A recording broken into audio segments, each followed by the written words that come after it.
peril. The fact that the doomsday clock was moved 10 seconds closer to midnight is a mark of our peril, because that clock is managed by world experts who are sound judges of where we stand. And we are at the brink of a disaster.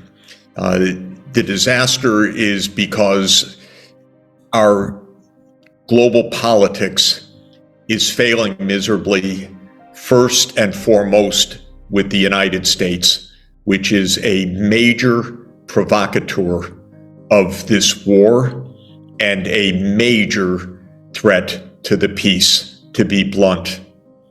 We need a different foreign policy in the United States. Of course, we need a different foreign policy in Russia and Ukraine and of the major powers.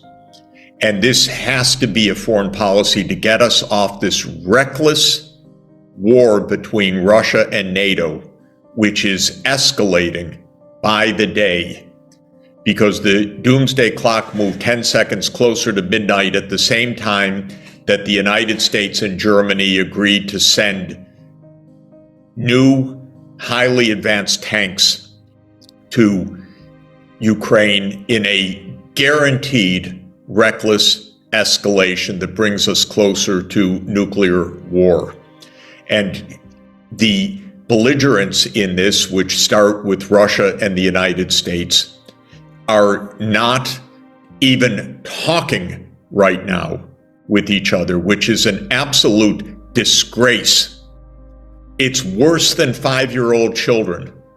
The idea that you don't even have a discussion between President Biden and President Putin for more than a year, just public posturing, reckless statements about each other without even a phone call. It's worse than 5-year-olds. And I give a huge amount of responsibility for this horrible situation to the US government over many years. The reason is this conflict goes back actually more than 30 years to 1990, when President Gorbachev, who I had the honor to help support as an economic advisor to his economic team, unilaterally disbanded the Warsaw Pact military alliance of the Soviet Union. Unilaterally. And when he did it, he received solemn assurances by Germany and the United States that NATO would not fill the vacuum with US-led military bases and alliances. And the United States lied. Not for the first time, by the way. Because as soon as the military alliance of the Soviet Union was disbanded, the neoconservatives in the United States, that is the military-industrial complex and its supporters, began to plot the eastward movement of NATO. And this started already in 1992. And then in the mid-1990s, after President Clinton had told further lies to President Yeltsin, who I also had the honor to help advise, NATO began its enlargement. First to 3 Central European countries, Poland, Hungary, and Czechoslovakia, which became Czech Republic, and Slovakia. And from then on, the United States has been pursuing its unipolar agenda of moving American bases, weaponry, missile systems, ABM systems further eastward, with the idea in part of surrounding Russia. And this was laid out by Zbigniew Brzezinski in 1997 in his book, The Global Chessboard, where he talked about the geographical pivots, especially the role of Ukraine as absolutely central stakes in the battle for hegemony between the US and Russia.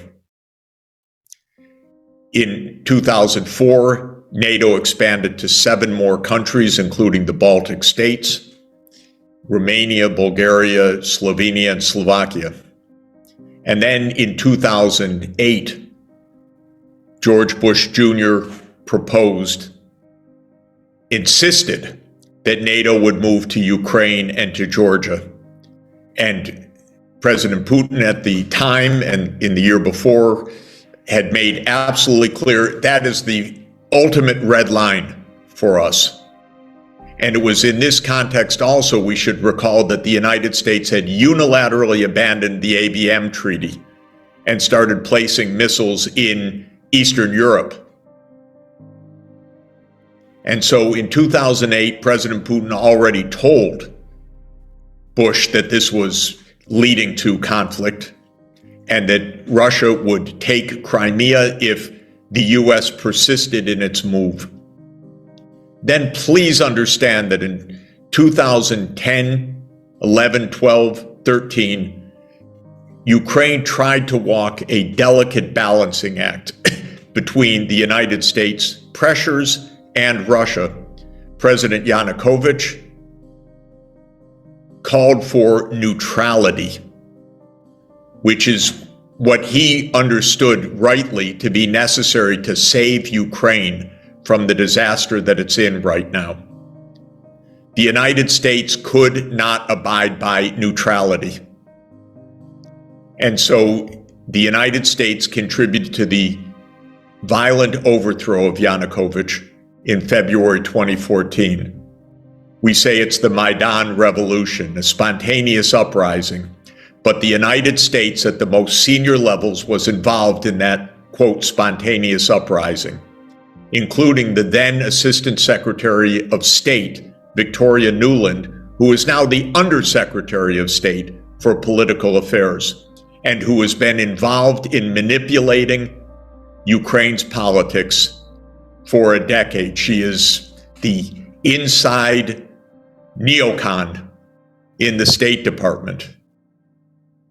So this war started, by the way, February 2014, not February 2022. It's a lie that it started February 2022. It started with the overthrow of a government trying to maintain neutrality. And the United States helped put in power extreme nationalists in Ukraine who broke the neutrality policy, demanded NATO membership as soon as possible, and welcomed billions of dollars of arms shipments from the United States.